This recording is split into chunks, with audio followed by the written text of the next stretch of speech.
জীবনের পথ কখনো সরল হয় না।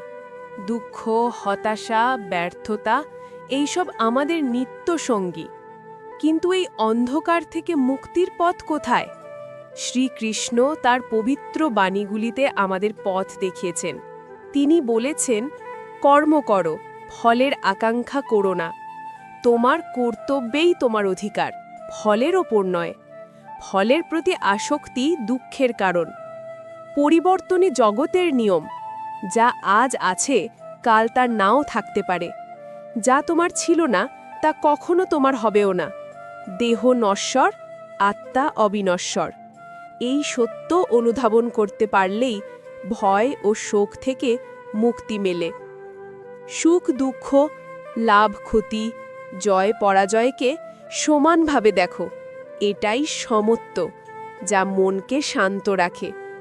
নিজেকে সম্পূর্ণ রূপে ঈশ্বরের চরণে সমর্পণ করো।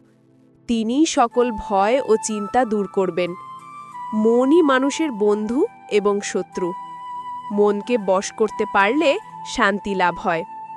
এই বাণীগুলি শুধু উপদেশ নয়, এগুলি জীবনের প্রতিটি মুহূর্তে আলোর দিশা। এদের অনুসরণ করলেই দুঃখ ও হতাশার জাল ছিন্ন করে প্রকৃত আনন্দ লাভ করা যায়। ভালো লাগলে চ্যানেল সাবস্ক্রাইব করতে ভুলবেন না।